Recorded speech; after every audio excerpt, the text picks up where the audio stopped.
ქართველნი ვართ ნათესავით მხნენი, მხედრობით აღზრდილნი და მარადის ჭირვეულსა ცხოვრებასა ჩვეულნი. ხრიდოლი.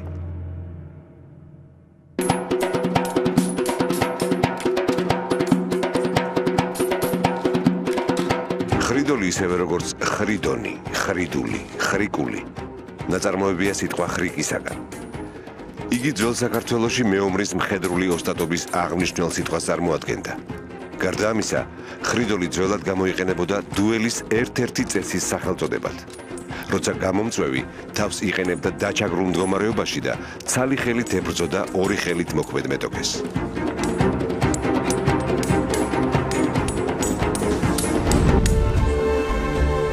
ხრიდოლში თითქოს ასახულია საქართველოს მთელი ისტორია. რადგან ათასწლეულების განმავლობაში მუდმივად გვიწევდა რიცხობრივად უპირატეს მტერთან ბრძოლა. 1997 წელს ხელჩართული ბრძოლის ქართული სისტემის აღდგენისას ხრიდოლი გამოყენებულ იქნა ქართული საბრძოლო ხუჭიდის კრების სახელწოდებად. ესენია ჭიდაობა, რკენა, ფარიკაობა, კრივი და მშვილდოსნობა. ძალიან შორს საუკუნეთა სიღრმეებში აღწევს ამ ორთა ბრძოლის ფესვები. ეს ფესვები იყო საყრდენი ქართული სახელმწიფოსი. გარდა ამისა, ხრიდოლის საბრძოლო სისტემას გააჩნია მხედრული კოდექსი, სამამაცო ზნე, რომელიც უძველესი ტრადიციით 365 კაცის კაცობის წესს ითვლის. მის უპირველეს კანონს წარმოადგენს ღვთისდიდება.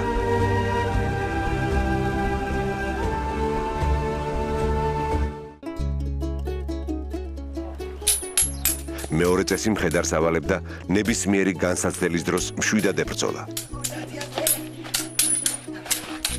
მესამე წესით მას მეტოქის, მტრის სიცოცხლის გაფრთხილება ევალებოდა.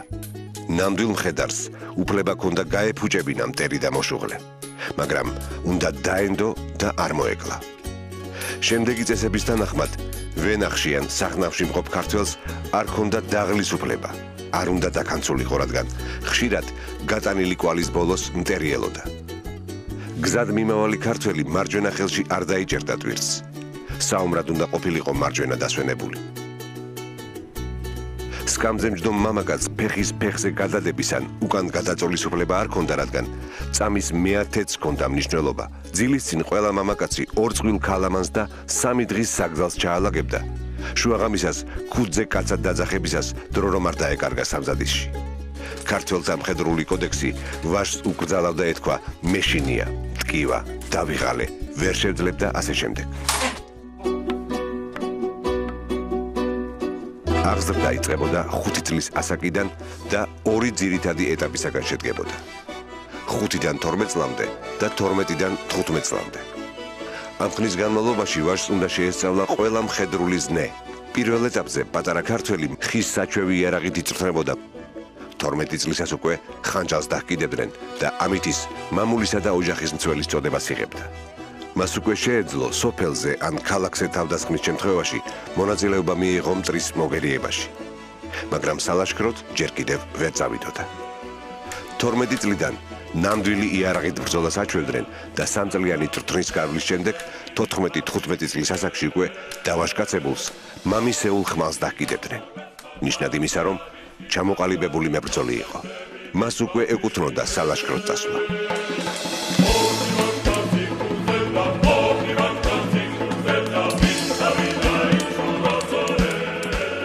მხედრული აღზრდის და თავდაცვის ასეთი სისტემის წყალობით ქართულმა სახელმწიფომ ათასწლეულებს გაუძლო და ვერც ერთმა იმპერიამ ვერც ერთ ეპოქაში ვერ შეძლო საქართველოს სრულიად დაპყრობა. სწორედ ასეთი მეომრული ღონისძიებების, სამამაცო ზნის და მედგარისულის წყალობით ქართველებს ხშირად სასწაულები მოუხდენიათ ბრძოლის ველზე. მთავარი იყო რწმენა. რწმენა იმისა, რომ არავინ არის ქვეყანაზე სიმართლისთვის მებრძოლის დამმარცხებელი და რომ მამულისათვის სიკვდილი ბედნიერება და არა არსებობის დასასრული.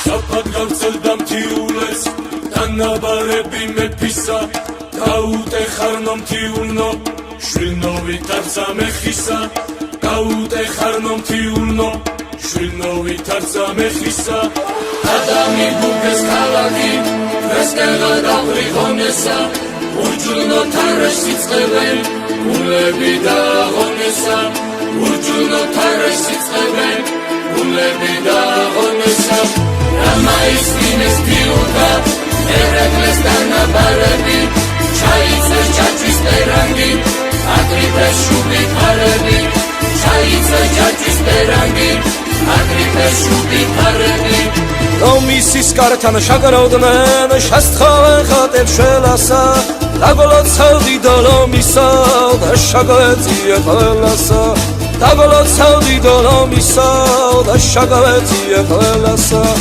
იცდებენ ხატის წინაშე არავინ გადგაშორადა ვინც გასტეხთან ფიც ვაშკაცმო დედამ შაირთო სოლადა ვინც გასტეხთან ფიც ვაშკაცმო დედამ შაირთო სოლადა სამასი მილი ვაშკაცი არაბის ჩალებს დაუღვა იდიაც მათას საშველად ზანისის ძებზე დაუღვა იდიაც მათას საშველად ზანისის ძებზე დაუღვა ხევში ნისლს ჩაზინებია თვლემენ ბებერი კლდეები თითქოს მშვიდობა ეწყინათ დათვალეს მისი დღეები მტერს თვალში ბინდი გაჰყრია გული კუდომას უგრძნობსო თიელნი თებზე დაქრიან უშიშნივი თორცუხორცო წესი აქვს თაში აღზრდასაც ომისთვის მოიცოცხლო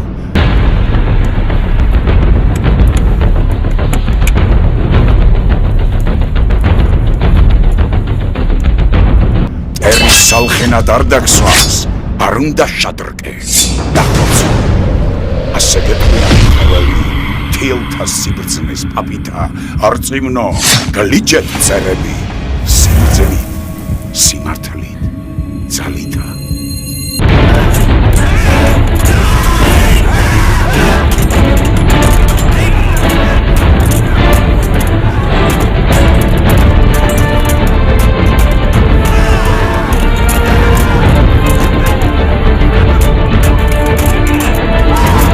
ფაროსანო ვაჟებო, შავი ასეთანზე ქართული ამეიფარეთ, ასენი მოვიდნენ ცალსედა. აბჯარს არ ირგებს ხიელი, აბჯარი ვაჟის გულია, მტერს შააკავებს მყალავგელი, სიკვდილით სამურია. თიელთა მტერი შეისრეს, წესი დაიცვეს მამათა, მათი პირობა ცას უწყებს. ხემაც ლამაზ დინათა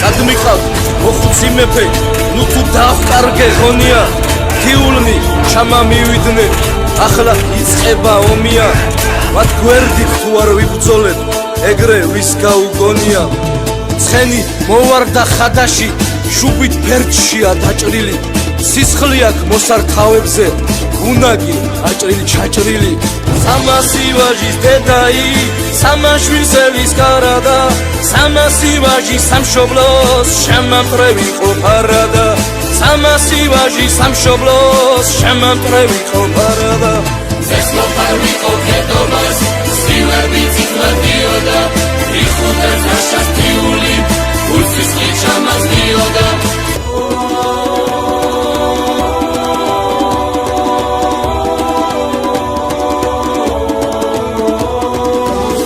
შიგლოვის არიდა რეკეს იმასებოდნენ შავადედები შავრუბებს კეთენ წემლისადენად გუდამაყრის და მთიულქედები შავრუბებს კეთენ წემლისადენად გუდამაყრის და მთიულქედები ანისის ველზე მთიულებს შაცინები ყოლომებსა მათი გმირული სურათი თითქოსს დაამონებსა მათი სახელის დიდება ახალს დაამონებსა მათი სახელის დიდება